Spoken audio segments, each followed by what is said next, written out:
Hey folks, welcome to Snowpal's Polyglot Software Development Podcast. Our guest today is Stephen Puri. Stephen brings a unique perspective to how devs can make remote work actually work.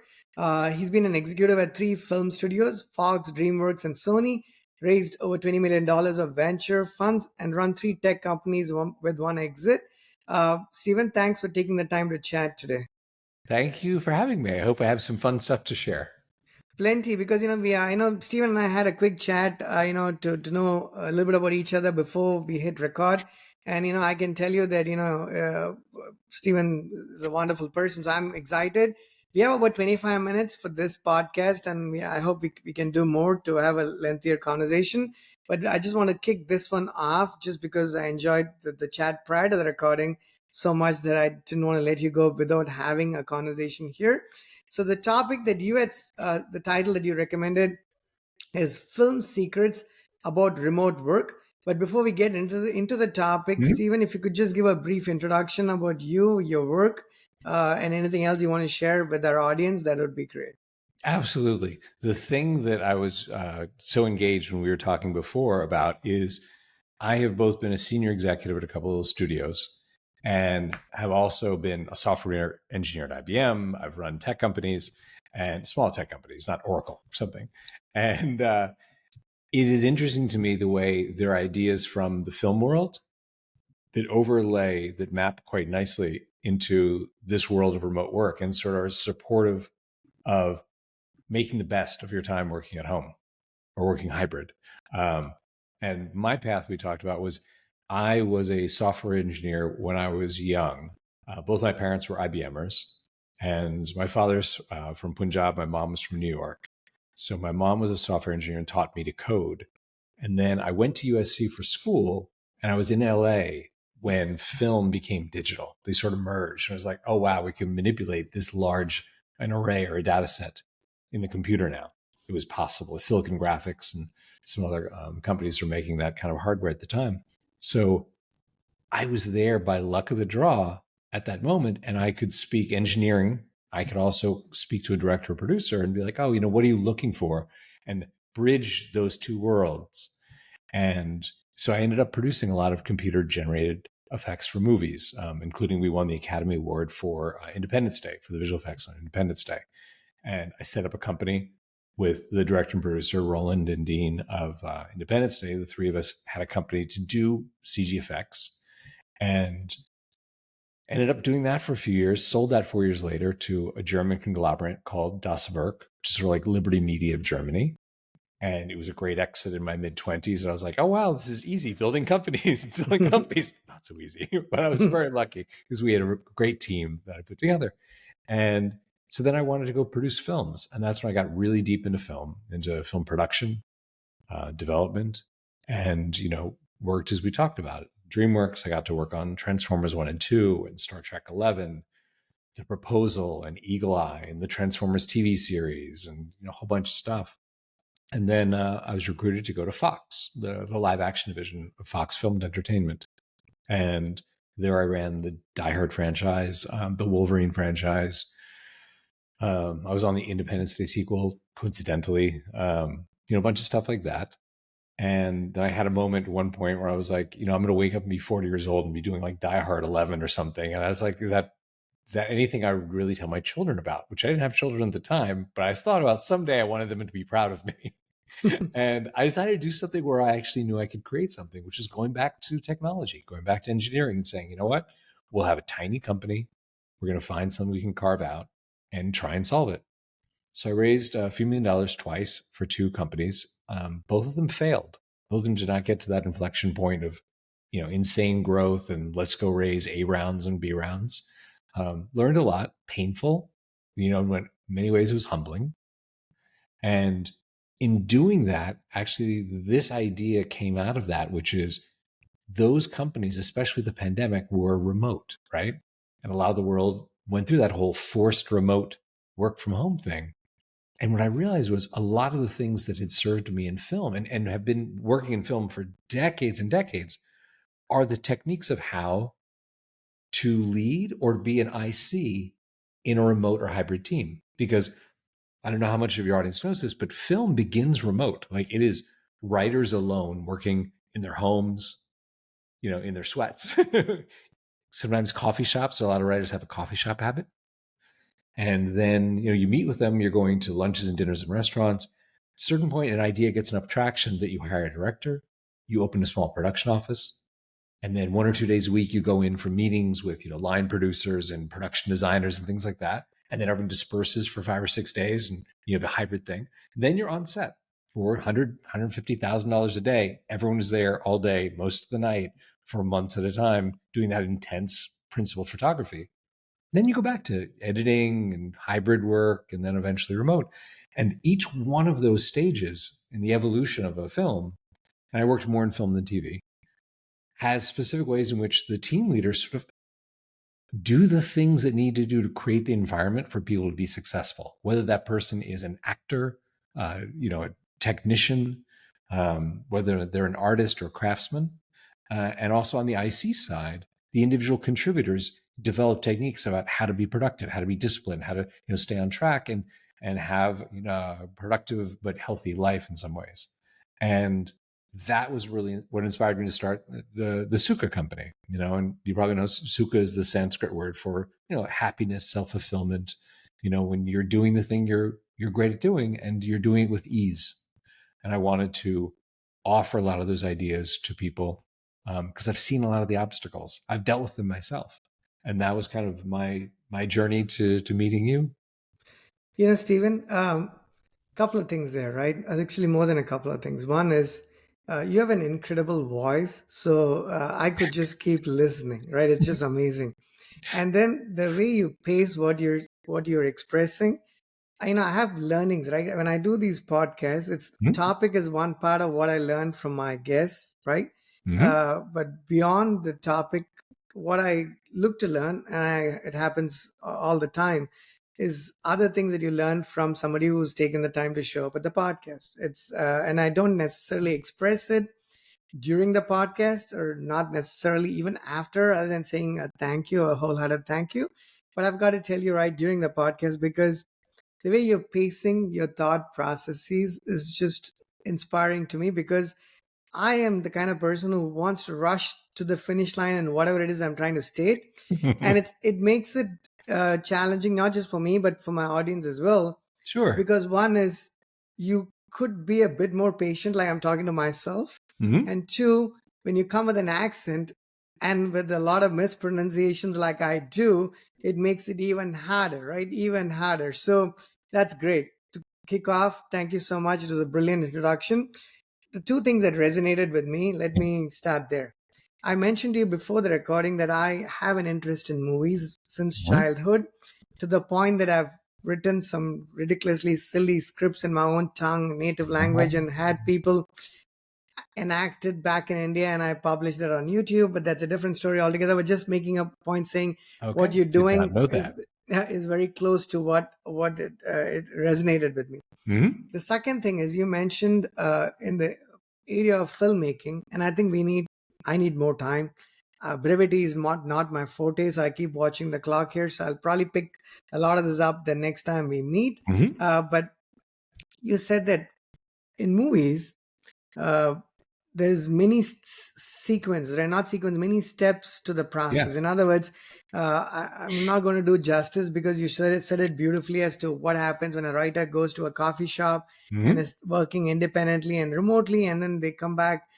You have to collaborate with people when the actual shoot happens, and then people are acting together, Mm-hmm. and then you go back and you're working with a couple other people and you're doing the editing and so on and so forth, right? I know I didn't summarize that very well, but hopefully I didn't lose the essence of No, what you try to that, state that there, is all correct. right? And I think it's very important, because here's what I want to say.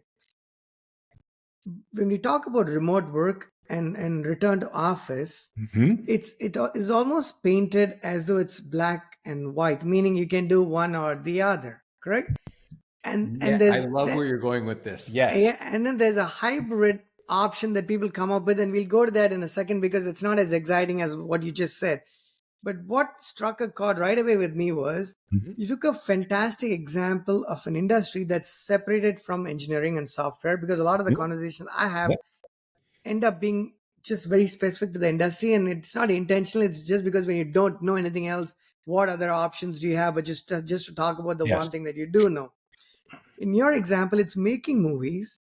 Movies are unimaginably inspiring to each of us for a variety of different reasons, because it lets Hmm. us escape from the reality of life. It's celebrities like Yes. I start with DiCaprio because he's my favorite, but then you say Scarlett Johansson or Robert De Hmm. Niro or Don Cheadle, Morgan Freeman, and You have your you know favorites. yeah, my favorites, right?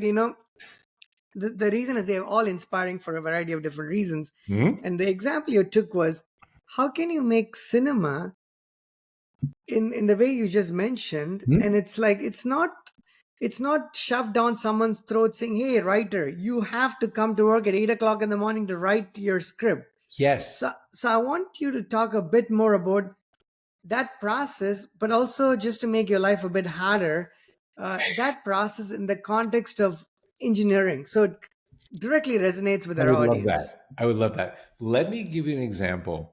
And it was a lesson that I learned in my 20s, right?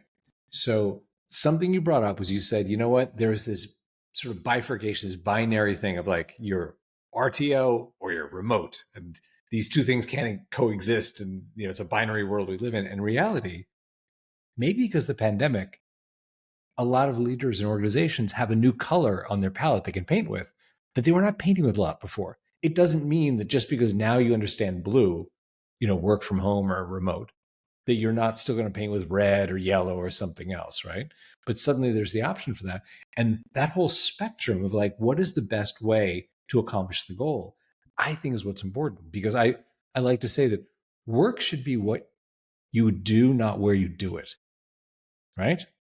Right. And let me give you an example of like how that works. And this is a film example is so when I was coming up, I was in my senior year, I think, at USC, and I started working at an ad agency that did trailers for music videos and commercials for movies and things like that, right? So I, work hard and I got lucky and I was running the department where the writer producers were. And the writer producers are the guys and girls who we would get movies in, we'd give it to them that watch the movie, that sort of write what they think the trailer should be, and then would edit that.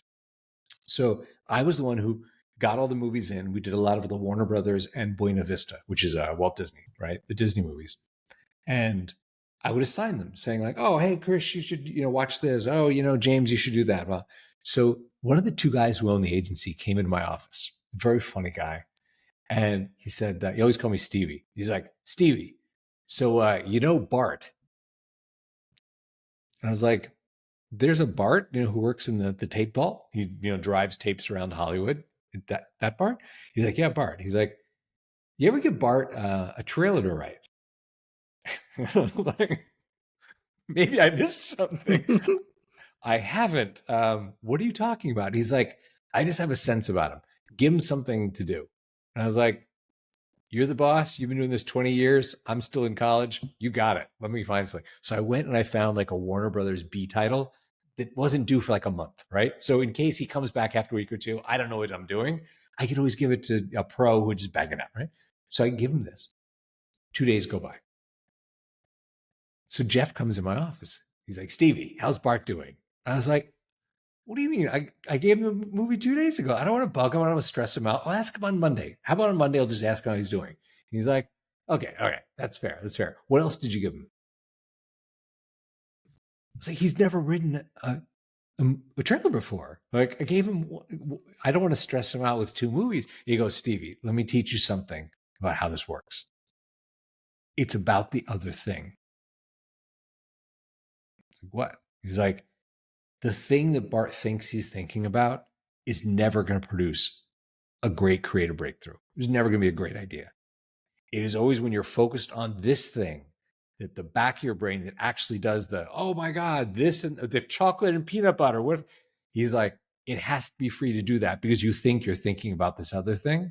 So if you give him one thing, he's going to sit there and stare at this movie and write the worst trailer any of us have ever read, right? He's like, Wow, that's give him another interesting. trailer because that's how it works. And I'm going to tell you this, as I noticed that, as I learned with Bart and then through my entire film career, it was true with writers, with directors. My dad is an electrical engineer at IBM. He has 74 patents to his name. I asked him about this. I was like, how did you come up with that weird way of doing an integrated circuit that someone hadn't thought of arranging those gates in that way or whatever? Same thing. Go for a walk, go for a drive. Da, da, da. It's like, it's weird how you have these ideas when you're showering, you're driving, you're doing the dish, Mm. you have that other thing. And I think that is universally applicable when you're looking for that creative idea. Like if you're an accountant and you're just making sure your Google Sheet and your QuickBooks are correct, it's probably not about the other thing. And that's appropriate. But when you're leading a team of engineers, of designers, of writers, you want to keep in mind it's the way that executive mode and the default mode network work that you have to keep the executive mode network busy to let the baby like network go, what if we wrote this, in this other way?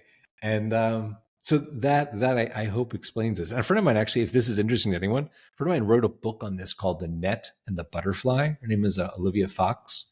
And it's all about how do the two parts of the brain work. Because we have a bunch of friends. A friend, Adam, created Siri. Another friend, Barney, created Bing, the search engine. Right. And she talked to a bunch of friends about how did you come up with this particular breakthrough? And a lot of it was this, and she wrote an entire book on it. If anyone's curious, it's a great book. It's a quick read. It's like pop, psychology, neuroscience, but super fun. That's a very interesting story. So let me take that and go back to what I want to also ask you, which is, okay, you gave the example of the cinema and where things happen in multiple Mhm. modes, and it's been happening for years, and uh, there's there's a better way to do an activity, and Mhm. there's a slightly different and a different way to do another activity, and Mhm. collectively the sum of everything produces the end result and the outcome, right? Everybody in a team is working towards that successful end result and outcome, but the approach that you take is not so much etched in stone, correct? Mhm. In your example, you start at the coffee shop, you go to the shoot, you go to do the production design, and as a segue, I would love to have a chat with you at some point about cinema, because you clearly know a ton about it, and I am eager to learn about everything that's there. And I think it'll bode for an interesting conversation as well, if that makes sense. But that's for a I different day. look But forward to our next talk. And yeah, you have to watch Raiders of the Lost Ark before we talk. I will most certainly do that. So back to, so in this, so if you're, as we have another 6 minutes to go, if you want Mhm. to tie this example of movie and cinema, and then the process that's doesn't seem like it's etched in stone. There's multiple modes that seem to work and they can coexist. For how do you take that to an engineering scenario, to a company, a software company, and say, you know what? Yes, you don't have to be either remote or RTO or hybrid, as come Mhm. Wednesdays and Fridays, which doesn't work for many reasons, because not everybody is there on the days that you happen Right? to be there. Yeah. And sometimes companies mandate the 3 days that you ought to be there, and then it becomes very rigid and so on. So what you've got, like, I have a couple of things to ask you that's non-technicals, that'll take a minute. So say in the next 3 minutes, how can you summarize this, Stephen? Let me try in 3 minutes to say a couple things. But first, let me mention this is a lot of how organizations are run, style comes from the top. It is not just, the agenda of like, today we must move this button and we must get our SOC 2 compliance done. It's not just that. It is organization, the leaders of organizations set a style in which the organization works.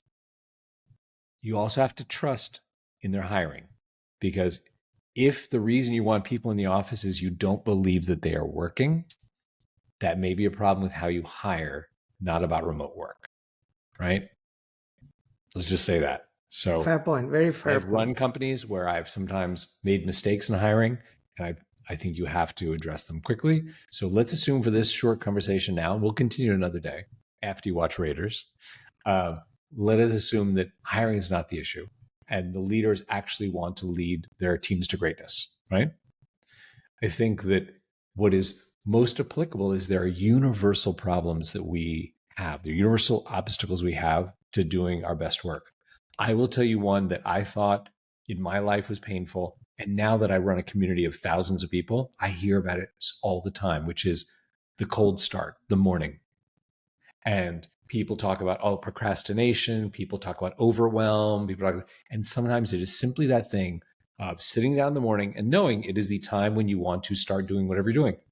You have some tickets in Jira, Linear, Asana, whatever, or you have some designs you have to do, or you have to write the blog post, write your book.